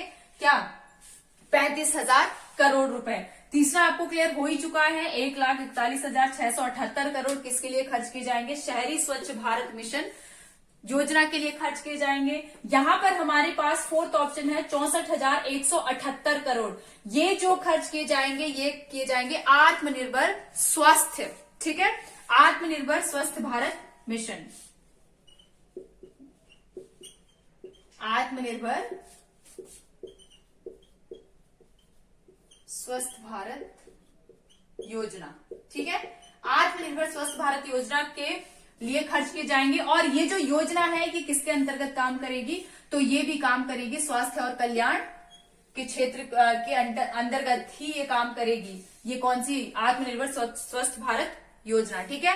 और ये कितने वर्ष के लिए लागू की जा रही है? तो ये की जा रही है 6 वर्ष के लिए इसको लागू किया जा रहा है। और कितने खर्च किए जा रहे हैं इसमें? 64,178 करोड़ खर्च किए जा रहे हैं। कितने वर्ष के लिए लागू की जा रही है? तो 6 वर्षों के लिए लागू की जा रही है। और इसका उद्देश्य क्या है? तो स्वास्थ्य सुविधाओं को मुहैया कराना है, ठीक है। चलिए नेक्स्ट क्वेश्चन देखते हैं।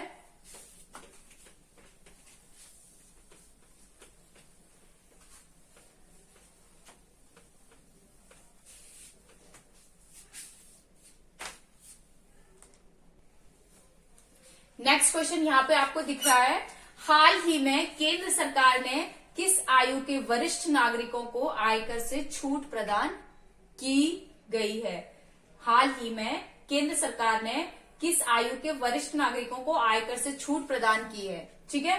तो क्वेश्चन को आप बहुत अच्छे से सुनेंगे, समझेंगे, क्योंकि यहाँ पे थोड़ा सा ट्रिकी क्वेश्चन है। और अगर आपने बजट पढ़ा है तो अच्छी बात है, लेकिन अगर नहीं पढ़ा है तो यहाँ पे थोड़े से क्वेश्चन, अगर आपने पढ़ा है तो ज्यादा चांसेस है क्वेश्चन गलत होने के, ठीक है। क्योंकि हो सकता है कि हमने चलते फिरते ऐसी कहानी सुन ली है बजट की और हम एग्जाम में गए और हमने क्या किया, यहाँ पे टिक मार के हम आ गए, ठीक है। क्वेश्चन क्या पूछा गया है? हाल ही में केंद्र सरकार ने किस आयु के वरिष्ठ नागरिकों को आयकर से छूट प्रदान की है? तो यहाँ पे हमें सही ऑप्शन देखना है। और सही ऑप्शन क्या है? 70 वर्ष से ऊपर के आयु के लोगों को, या 75 वर्ष से ऊपर के आयु के लोगों को, या 80 वर्ष से ऊपर के आयु के लोगों को। और किसकी बात हो रही है? केंद्र सरकार ने किस आयु के वरिष्ठ नागरिकों को आयकर से, ठीक है, आयकर से छूट प्रदान की है। तो यहां पर हमारे पास डी ऑप्शन होगा, किसी को भी छूट प्रदान नहीं की गई है। सिर्फ बात कही गई है किसके लिए? क्योंकि भारत को आजादी के कितने वर्ष पूरे हो चुके हैं? 75 वर्ष पूरे हो चुके हैं। तो बजट में घोषणा की गई है कि 75 वर्ष से ऊपर के वरिष्ठ नागरिक, ठीक है, 75 वर्ष से ऊपर के जो व्यक्ति है उनको क्या कहा गया है? उनके लिए कहा गया है कि आपको क्या करना है, आयकर टैक्स को चुकाने के लिए आपको बैंक नहीं आना है, बल्कि हम क्या करेंगे, खुद ही आपके अकाउंट से टैक्स डिडक्ट कर लेंगे, ठीक है। क्या कर लेंगे? खुद ही हम आपके अकाउंट से पैसे काट लेंगे, जितना भी आपका टैक्स बनता है। तो कुल मिला के बात यह है कि किसी को छूट नहीं दी गई है, बल्कि जो क्या है, आयकर दायित्व दाखिला जो है, ठीक है, जो आयकर को जो टैक्स देना था, दायित्व दाखिला है, वो वरिष्ठ नागरिक यानी कि 75 वर्ष से ऊपर के जो लोग हैं उनको बैंक नहीं जाना पड़ेगा, बल्कि बैंक क्या करेगा, खुद ही उनके अकाउंट से टैक्स काट लेगा, ठीक है। तो छूट किसी को नहीं दी गई है, बस आयकर दायित्व दाखिले के लिए छूट दे दी गई है कि आपको बैंक आने की जरूरत नहीं है, हम ही क्या कर देंगे, आपका टैक्स चुका देंगे, ठीक है। चलिए नेक्स्ट क्वेश्चन की तरफ बढ़ते हैं। तो ये आपको ध्यान देना है, कहीं आप ये ना सोच लें कि 75 वर्ष से ऊपर के जो लोग हैं वो टैक्स नहीं देंगे, ठीक है। चलिए नेक्स्ट क्वेश्चन हम देखते हैं। नेक्स्ट क्वेश्चन है हमारे पास यहाँ पर, स्वैच्छिक वाहन स्क्रैपिंग नीति के तहत व्यक्ति, बहुत सुंदर क्वेश्चन है, बहुत ही प्यारा क्वेश्चन है, क्योंकि किससे संबंधित है? वाहनों से संबंधित है। तो प्यारा, तो जिसके वाहन है वो अच्छी तरीके से समझ लेंगे कि क्या क्वेश्चन है।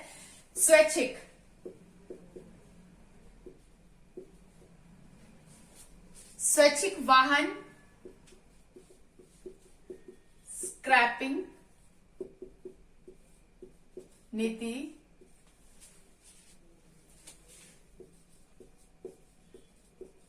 के तहत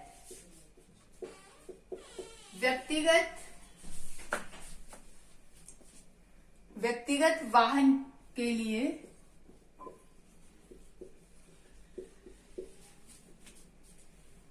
कितने वर्ष निर्धारित किए गए हैं? कितने वर्ष निर्धारित किए गए हैं? ठीक है, पहला हमारे पास ऑप्शन है यहां पर 5 वर्ष,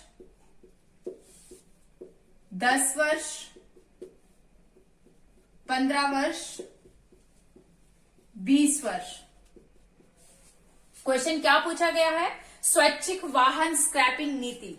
ठीक है, क्या क्वेश्चन है? स्वैच्छिक वाहन स्क्रैपिंग नीति की बात हो रही है। ठीक है, तो क्वेश्चन है स्वैच्छिक वाहन स्क्रैपिंग नीति के तहत व्यक्तिगत वाहन यानी कि आपके जो पर्सनल गाड़ियां हैं, जो पर्सनल व्हीकल है, व्यक्तिगत वाहन के लिए कितने वर्ष निर्धारित किए गए हैं? ये जो व्यक्तिगत वाहन है, इनके लिए जो समय सीमा बनाई गई है, ये बनाई गई है 20 वर्ष। कितने वर्ष बनाई गई है? 20 वर्ष बनाई गई है। ठीक है, 20 वर्ष के बाद क्या होगा? आपका जो व्हीकल है उसको क्या देना पड़ेगा? फिटनेस टेस्ट देना पड़ेगा। ठीक है, उसको क्या करना पड़ेगा? फिटनेस टेस्ट देना पड़ेगा। अगर आपका वाहन फिटनेस टेस्ट में पास होता है तो आपका वाहन दोबारा से सड़कों पर दौड़ सकता है, और अगर आपका वाहन इस फिटनेस टेस्ट में पास नहीं हो पाता है तो आप क्या कर सकते हैं? स्वैच्छिक वाहन स्क्रैपिंग नीति में आप अपने वाहन को क्या कर सकते हैं? तोड़ सकते हैं। ठीक है, और अगर आप इस वाहन को तोड़ते हैं तो आपको गवर्नमेंट कुछ पैसे देगी। ठीक है, जो भी इन्होंने यहाँ पे कुछ गाइडलाइन, कुछ क्राइटेरिया रखे होंगे वो करेंगे। ठीक है, तो स्वैच्छिक वाहन यानी कि अपनी इच्छा से आप क्या करेंगे? उस वाहन को क्या कर सकते हैं? स्क्रैप कर सकते हैं, तोड़ सकते हैं। ठीक है, अगर आप नहीं तोड़ते हैं तो वो वाहन क्या हो जाएगा? आपको घर में खड़ा रखना पड़ेगा। उसको आप क्या कर सकते हैं? उसको आप चला नहीं सकते, यानी कि वो सड़कों पे नहीं दौड़ सकता है अगर वो फिटनेस टेस्ट में फेल हो जाता है 20 वर्ष के बाद। ठीक है, तो ध्यान देना है, व्यक्तिगत वाहन जो आपके पर्सनल व्हीकल है उसके लिए कितने वर्ष निर्धारित किए गए हैं? 20 वर्ष निर्धारित किए हैं। लेकिन अगर आपके पास कॉमर्शियल है, ठीक है, अगर वाणिज्यिक वाहन के लिए ये कितना समय रखा गया है? 15 वर्ष। वाणिज्यिक वाहनों के लिए कितने वर्ष का समय रखा गया है? 15 वर्ष का समय रखा गया है। ठीक है, तो 15 वर्ष बाद क्या होगा? वाणिज्यिक वाहन का भी फिटनेस टेस्ट होगा। अगर फिटनेस टेस्ट में आपका वाहन ठीक है तो क्या हो जाएगा? आपका वाहन कंटिन्यू कर सकता है। लेकिन अगर आपका वाहन फिटनेस टेस्ट में फेल हो जाता है तो क्या इसको भी आप स्वैच्छिक वाहन स्क्रैपिंग नीति के तहत इसको भी तोड़ सकते हैं। ठीक है, चलिए नेक्स्ट क्वेश्चन की तरफ बढ़ते हैं।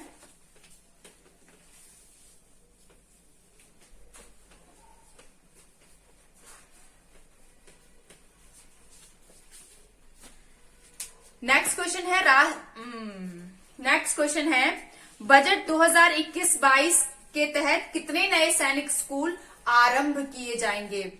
2021-22 के बजट में सैनिक स्कूलों के लिए घोषणा की गई है। देखते हैं ये कितने सैनिक स्कूल हैं। तो क्वेश्चन क्या है? 2021-22 बजट, सॉरी पहले बजट आप लिख लेंगे। ठीक है, बजट 2021-22 के तहत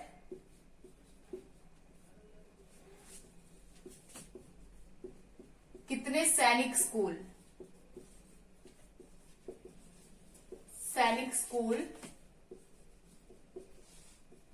खोले जाने की घोषणा की गई है?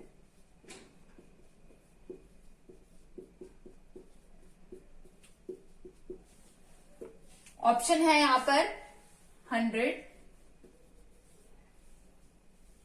750,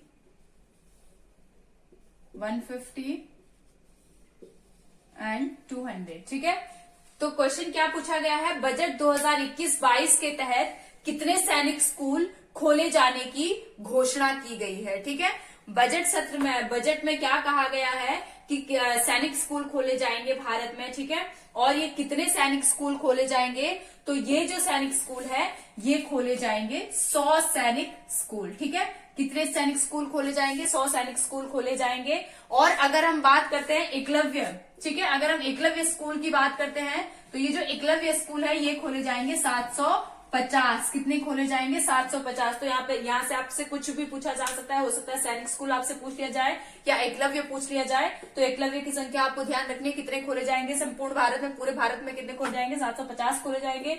और अगर सैनिक स्कूल की बात करें तो कितने खोले जाएंगे? 100 सैनिक स्कूल खोले जाएंगे। ये एकलव्य की अगर हम बात करते हैं तो ये जो एकलव्य स्कूल है ये हॉस्टल होते हैं, ठीक है। यहाँ पर रहने की सुविधा भी विद्यार्थियों के लिए उपलब्ध होती है। और ये कहाँ पर खोले जाते हैं? तो ये ट्राइबल एरियाज में खोले जाते हैं, ठीक है। जनजातीय क्षेत्र में इनको खोला जाता है, ठीक है। जनजातीय क्षेत्र ट्राइबल एरियाज में इनको खोला जाता है। कौन से? ये जो एकलव्य स्कूल है, इंस्टीट्यूट नहीं, स्कूल जो है ये कहाँ खोले जाते हैं? जनजातीय क्षेत्र में खोले जाते हैं। तो आपको ध्यान रखना है। और ये जो 100 सैनिक स्कूल खोले जाएंगे, ठीक है, ये कौन इसको खोलेगा? तो इसको पीपीपी, ठीक है। कौन कौन इसमें सम्मिलित होंगे? तो इसमें पब्लिक प्राइवेट पार्टनरशिप होगी, ठीक है। कौन कौन होंगे इसमें? पब्लिक की तरफ से भी इसमें क्या होगा? पार्टनरशिप होगी। और प्राइवेट यानी कि कुछ एनजीओ इसमें जुड़ेंगे। इन सब की क्या होगी? इन दोनों की क्या होगी? पार्टनरशिप से ये स्कूल खोले जाएंगे, ठीक है। तो पब्लिक भी और प्राइवेट यानी कि कोई जो एनजीओ वगैरह होंगे वो भी इसमें क्या कर सकते हैं? इसमें पार्टनरशिप कर सकते हैं, ठीक है। तो 100 सैनिक स्कूल खोले जाएंगे, ठीक है। चलिए नेक्स्ट क्वेश्चन देखते हैं। ध्यान देंगे, सैनिक स्कूलों की संख्या 100 है। और अगर आपसे पूछा जाए एकलव्य स्कूल के बारे में तो एकलव्य स्कूल की संख्या है 750 यानी कि 750। चलिए नेक्स्ट क्वेश्चन देखते हैं।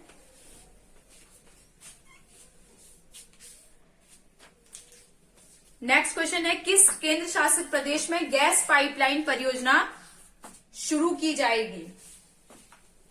क्वेश्चन है, बजट 2021-22 के तहत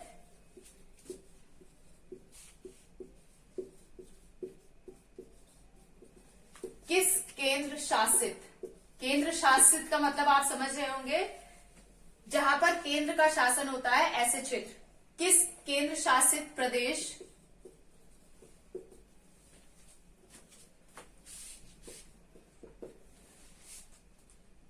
में गैस पाइपलाइन परियोजना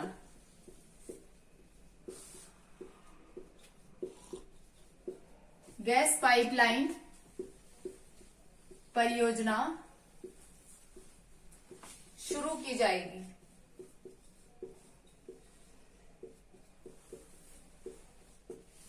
बजट 2021-22 के तहत किस केंद्र शासित प्रदेश में गैस पाइपलाइन परियोजना शुरू की जाएगी? ऑप्शन हम यहां पर हमारे पास है। पहला ऑप्शन है दिल्ली, दूसरा ऑप्शन हमारे पास है JNK जम्मू कश्मीर,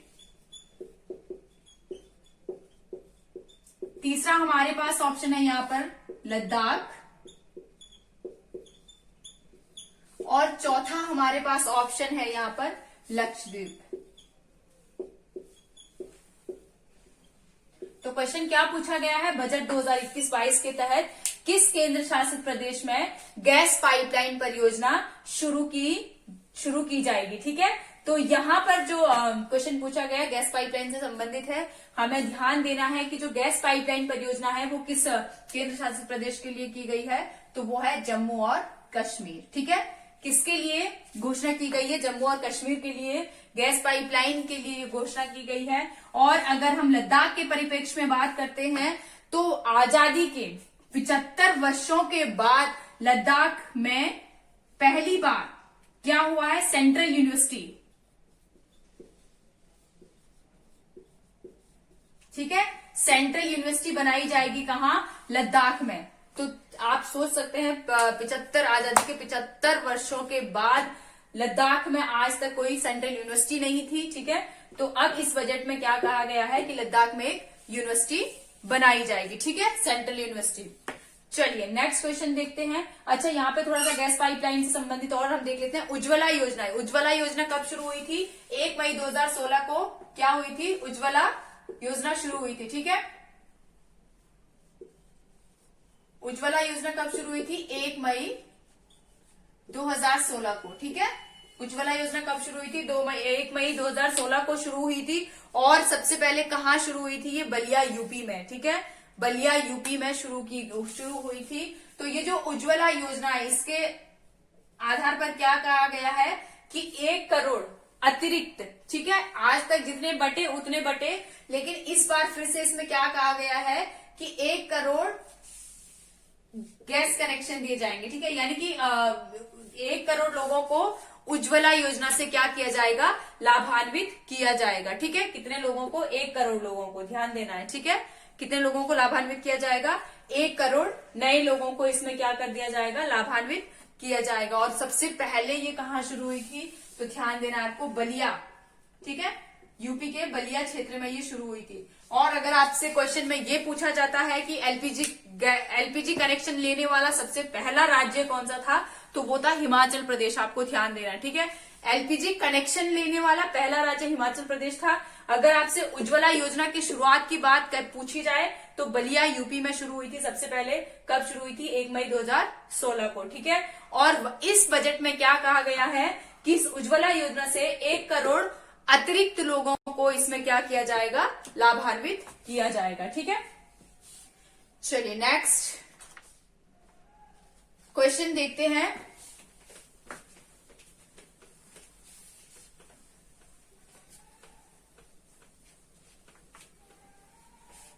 बहुत इंपॉर्टेंट क्वेश्चन है ये।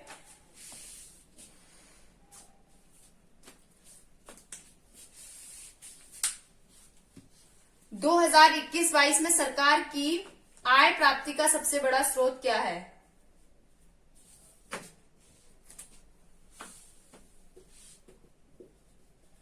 दो 2021-22 में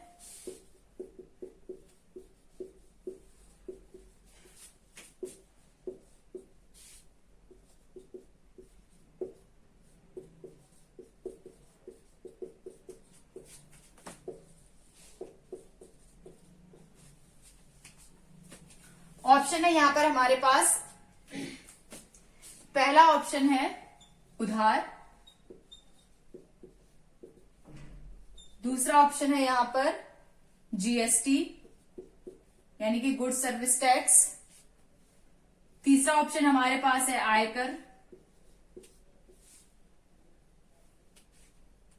चौथा हमारे पास ऑप्शन है निगम कर, ठीक है। ये आपको सीक्वेंस में लगाने के लिए भी ये क्वेश्चन आ सकता है। क्वेश्चन क्या पूछा गया है? 2021-22 में सरकार की आय की प्राप्ति का स्रोत क्या है? सबसे ज्यादा कहां से हमें पैसा मिलता है, ठीक है। तो ऑप्शन में हमारे पास यहां पर है उधार, जीएसटी, आयकर और निगम कर, ठीक है। तो यहां पर अगर मैं आपको अच्छा मैं सबसे पहले आपको बता देती हूं कि जो सबसे ज्यादा स्रोत, जो पैसा हम सबसे ज्यादा लेते हैं वो कहां से लेते हैं? उधार, ठीक है। कहां से क्या है सबसे बड़ा स्रोत? उधार है, ठीक है। और अगर हम बात करते हैं यहाँ पे 1 रुपये की, ठीक है, अगर हम इस 1 रुपए को बांटना चाहे कि ये कैसे 1 रुपए, ये इन सबसे मिलके कैसे, कहाँ पे ये 1 रुपए खर्च होता है, कहाँ से ये 1 रुपए बनता है, ठीक है, ये 1 रुपए कैसे बना? तो सबसे ज्यादा जो 1 रुपए बनाने का स्रोत है वो क्या है? उधार है। उधार से कितना हमें पैसा मिल रहा है 1 रुपए बनाने के लिए? तो उधार से मिल रहा है हमें 36 पैसे, ठीक है। 36 पैसे के पैसों का योगदान है किसके लिए? 1 रुपए बनाने के लिए, ठीक है। उधार से हमें कितने पैसे मिल रहे हैं? 36 पैसे मिल रहे हैं। अगर हम बात करते हैं जीएसटी की, तो जीएसटी से हमें कितने पैसे मिल रहे हैं? 15 पैसे मिल रहे हैं, ठीक है। ध्यान रखना है, हमें बना कितना रहे हैं हम? 1 रुपए बनाना है हमें, ठीक है। तो हमने जीएसटी से कितने पैसा लिया? जीएसटी से हमने कितने पैसे बनाए? 15 पैसे, ठीक है। और आयकर की अगर हम बात करें तो 14 पैसे, ठीक है। 14 पैसे हमें कहां से प्राप्त हो रहे हैं? आयकर से प्राप्त हो रहे हैं। और निगम कर की अगर हम बात करते हैं तो निगम कर से हमें मात्र 13 पैसे प्राप्त हो रहे हैं, ठीक है। निगम कर से कितने प्राप्त हो रहे हैं? 13 पैसे प्राप्त हो रहे हैं। तो सबसे ज्यादा जो पैसा हमें प्राप्त हो रहा है वो कहां से हो रहा है? 36 पैसा उधार से हो रहा है, ठीक है। यहाँ पर आपसे सीक्वेंस में लगाने के लिए ये आ सकते हैं कि 2021 में सरकार की आय के स्रोत की प्राप्ति का सबसे अधिक जो मिलता है वो कहां से मिलता है? तो ऑप्शन हो सकता है ये जंबल दे दे आपको सीक्वेंस में लगाने हो। तो सबसे ज्यादा कहां से मिलता है? उधार से मिलता है, फिर जीएसटी, फिर आयकर, फिर निगम कर, फिर बाकी का जो बचता है, जो बाकी के और भी सेक्टर है वहां से मिलता है। ठीक है, तो ये 1 रुपए बनाने के लिए, ये मैंने एग्जाम्पल के लिए लिया है, जरूरी नहीं है कि ये 1 रुपए नहीं है। देश की जो आय है वो करोड़ों में चल रही है, अरबों में चल रही है। ये मैंने 1 रुपए जो लिया है ये आपको समझाने के लिए लिया है। ठीक है, तो इस 36, ये 1 रुपए बनाने के लिए 36 पैसे कहां से आते हैं? उधार से आते हैं, 15 पैसे जीएसटी से आते हैं, 14 पैसे आयकर से आते हैं और 13 पैसे निगम कर से आते हैं। ठीक है, अब अगर इसका अपोजिट दूसरा क्वेश्चन आपसे ये पूछ लिया जाए कि पैसा जाता कहाँ है, सबसे ज्यादा किसमें खर्च होता है, तो सबसे ज्यादा जो पैसा खर्च होता है वो होता है ब्याज अदायगी में। अब उधार लेंगे तो ब्याज भी तो देना पड़ेगा, तो ब्याज अदायगी में क्या होता है? सबसे ज्यादा पैसा खर्च होता है। ठीक है, खर्च सबसे ज्यादा खर्च। ठीक है, और कितना पैसा खर्च होता है यहाँ पे? अगर हमारा 1 रुपया खर्च हो रहा है तो 1 रुपए में से 20 पैसे, ठीक है, 20 पैसे हमें किस में लगाने पड़ते हैं? ब्याज अदायगी में लगाने पड़ते हैं। ठीक है, तो समझ में आ गया आपको कि स्रोत का सबसे ज्यादा हम पैसा कौन देता है? 36 पैसे कहां से मिल रहे हैं? हमें उधार से मिल रहे हैं, जीएसटी से 15 पैसे मिल रहे हैं, आयकर से 14 पैसे मिल रहे हैं, निगम कर से 13 पैसे मिल रहे हैं। इसके अपोजिट अगर आपसे क्वेश्चन ये पूछ लिया जाए कि सबसे ज्यादा खर्च कहाँ होता है, तो ब्याज अदायगी में होता है। और ब्याज अदायगी में अगर हमें 1 रुपए हमारा खर्च हो रहा है तो उसमें से 20 पैसा सिर्फ और सिर्फ किस में देना पड़ता है? हमें ब्याज अदायगी में खर्च करना पड़ता है। ठीक है, ये कुछ क्वेश्चन थे, कुछ मैं आपको एक और यहाँ पे हमारा छोटा सा एक मैंने पॉइंट यहाँ पे लिख नोट करा हुआ है। पेट्रोल और डीजल पर जो फार्म सेस लगाया गया है, ठीक है, पेट्रोल और डीजल पर जो फार्म सेस लगाया गया है वो क्रमशः आपको ध्यान रखना है। पेट्रोल पर कितना लगा है ये अलग से है, पेट्रोल पर कितना लगा है 2.5 और डीजल पर कितना है 4। तो फार्म सेस जो है वो पेट्रोल पर लगा है 2.5 और डीजल पर लगा है 4। ये जो फार्म सेस होता है ये किसी उद्देश्य को देखकर लगाया जाता है। ठीक है, ये ऐसे ही नहीं कि मन आया गवर्नमेंट का तो बढ़ा दिया और मन आया तो घटा दिया, ये किसी उद्देश्य के लिए लगाया जाता है। ये एक इनका उद्देश्य होता है। और इस समय ये जो फार्म सेस है ये फार्म सेस लगाया गया है, यानी कि यहां से जो पैसा ये जो पैसा यहां से मिलेगा, ये 2.5 और 4 जो है ये पैसा कहाँ जाएगा? ये एग्रीकल्चर में जाएगा। ठीक है, कृषि क्षेत्र में इस पैसे को लगाया जाएगा। ठीक है, तो ये फार्म सेस लगाया गया है 2.5 इसमें पेट्रोल पर और डीजल पर 4%। ठीक है, 4 रुपये, सॉरी परसेंट नहीं, 2.5 रुपए किसमें है? पेट्रोल में बढ़ा है और 4 रुपए डीजल में। तो ये था हमारा संपूर्ण बजट। ठीक है, और इसमें भी अगर आपको मैंने तो कोशिश करी है कि इसमें आपको ज्यादा से ज्यादा मैंने आपको बताने की कोशिश करी है। और अगर फिर भी आपको कोई कंफ्यूजन हो बजट से संबंधित तो आप कमेंट बॉक्स में लिख सकते हैं। मैं फिर भी दोबारा से अगर आपको मैं क्वेश्चन अगर मुझे और भी मैं इस बजट को पढ़ूंगी अच्छे से, और अगर मुझे और क्वेश्चन यहाँ से मिलते हैं तो मैं और भी क्वेश्चन आपको बना के वीडियो डाल दूंगी। और ये वीडियो आपको कैसे लगी कमेंट बॉक्स में जरूर बताइए, क्योंकि बजट पढ़ने के लिए मैंने बहुत मेहनत करी है, आपके लिए बहुत मेहनत से ये क्वेश्चन मैंने आपको छांट के लाई हूं यहाँ पे। तो प्लीज आप कमेंट बॉक्स में जरूर बताइएगा कि आपको ये बजट का सेशन कैसे लगा। और क्योंकि भारत का बजट तो बहुत लंबा चौड़ा था, मैंने इस बजट को सिर्फ 4 पेजेस में समराइज करा था। वीडियो काफी लंबी बन चुकी है, तो आशा है आप सभी लोगों को पसंद आएगी। और अगर आपको पसंद आती है तो प्लीज लाइक का बटन जरूर दबाएं, कमेंट बॉक्स में जरूर लिखें कि आपको ये सेशन कैसे लगा। मिलेंगे नेक्स्ट वीडियो में, तब तक आप सभी लोग अपना ध्यान रहें, खुश रहें, मस्त रहें, स्वस्थ रहें। लक्ष्य अध्ययन को सब्सक्राइब करना बिल्कुल भी ना भूलेंगे। मिलेंगे नेक्स्ट वीडियो में, तब तक धन्यवाद।